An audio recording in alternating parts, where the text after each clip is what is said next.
ৰাজ্যৰ চৌদিশে এতিয়া বিহুৰ উন্মাদনা ৰাজ্যৰ ইমূৰৰ পৰা সিমূৰলৈ চলিছে ৰঙালীক আদৰাৰ প্ৰস্তুতি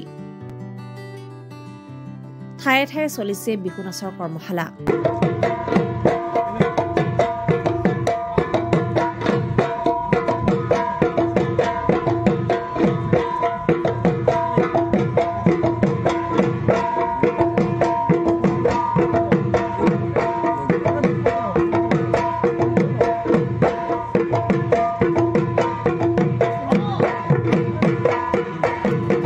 বাইহাটা চাৰিআলিৰ মুক্তাপুৰতো সূৰ্যোদয় নাট্যগোষ্ঠীৰ উদ্যোগত অনুষ্ঠিত হয় এক বিহু কৰ্মশালা বাইহাটা চাৰিআলিৰ পাতিদৰং বিদ্যাপীঠ হাইস্কুল খেলপথাৰত 6 দিনীয়া কাৰ্যসূচীৰে অনুষ্ঠিত এই কৰ্মশালাৰ অন্তিম দিনা শুকুৰবাৰে অনুষ্ঠিত হয় এক বৰ্ণিল সাংস্কৃতিক অনুষ্ঠান এই অনুষ্ঠানত উপস্থিত থাকে কমলপুৰ সমষ্টিৰ বিধায়ক দিগন্ত কলিতাৰ লগতে অঞ্চলটোৰ বহু গণ্যমান্য ব্যক্তি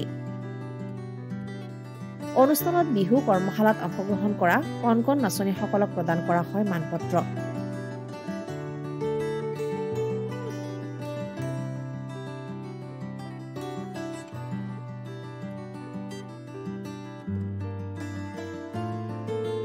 নাট্যগোষ্ঠীৰ উদ্যোগত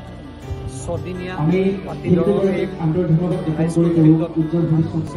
আমাৰ স্থানীয়ভাৱে কিছু শিল্পীক 52গৰাকীতকৈ ওপৰ শিল্পীক আজি এই 6 দিনীয়া বিহু আজি সামৰণি অনুষ্ঠান আছিল বিহু নৃত্যৰ আৰু সেই অনুষ্ঠানত মই নিজে উপস্থিত থাকিলোঁ বিশেষকৈ এই নাট্যগোষ্ঠীটোৰ প্ৰতি আন্তৰিক শুভেচ্ছা থাকিল আৰু আমি আশা কৰিছোঁ যে এই নাট্যগোষ্ঠীৰ লগত আমাৰ ইয়াৰ ভাষা সাহিত্য সভা পাতিদৰং সাহিত্য সভা RK ষ্টুডিঅ' ইয়াত সহযোগিতা কৰিছে আৰু আমাৰ স্থানীয় ৰাইজেও ইয়াত সহযোগিতা আমি আশা কৰিছোঁ ইয়াৰ পৰা নতুন বিহু তৈয়াৰ হ'ব আৰু বিহু অসমৰ জাতীয় উৎসৱৰ এক অংগ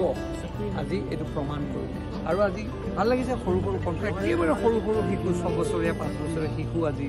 এই অনুষ্ঠানত ভাগ লৈছে বিহুৰ প্ৰতি থকা মৰম এইটোৱে প্ৰমাণ কৰে যে অসমীয়া জাতিটোৰ বিহুৰ প্ৰতি মৰম আছে আৰু ইয়াত মাতৃসকলৰ বিশেষকৈ মাতৃসকলৰ বিশেষ ভূমিকা আছে এই মাতৃসকলকো আমি ধন্যবাদ জ্ঞাপন কৰিছোঁ তেখেতসকলে নিজৰ ছোৱালীজনীক আনি বিহু নচুৱাই বিহু অসমীয়া জাতিটোক আগুৱাই লৈ যোৱাৰ কথাত এক নতুন পদক্ষেপ লৈছে আৰু আগতীয়াকৈ ৰঙালী বিহু শুভেচ্ছা বিহুক চৰকাৰীভাৱে আগুৱাই নিয়াৰ কি প্ৰচেষ্টা বিহুটো আপোনালোকে জানে যোৱাবাৰ আমাৰ গিনিজ বুক অফ ৱৰ্ল্ড ৰেকৰ্ডত বিহু 11,000 বিহুৱা আৰু বিহুৱতীক আমাৰ অসম চৰকাৰে সৰু সজাই প্ৰধানমন্ত্ৰীৰ সন্মুখত নচুৱাইছে আৰু এক অভিলেখ স্থাপন কৰিছে এবাৰ ঝুমুৰক প্ৰতিষ্ঠা কৰিলে মুঠতে আমাৰ চৰকাৰখনৰ দায়িত্ব যে বৰ অসম গঢ়াত আমাৰ মুখ্যমন্ত্ৰী ডক্টৰ হিমন্ত বিশ্ব শৰ্মা ডাঙৰীয়াই এক পদক্ষেপ লৈছে আৰু সাংস্কৃতিকভাৱে আমি অসমীয়া জাতিটো আগুৱাই যোৱাত এক সুবিধা হৈছে আৰু বিশ্বৰ দৰবাৰত এতিয়া আমাক অসমীয়া বুলি পৰিচিত হৈছে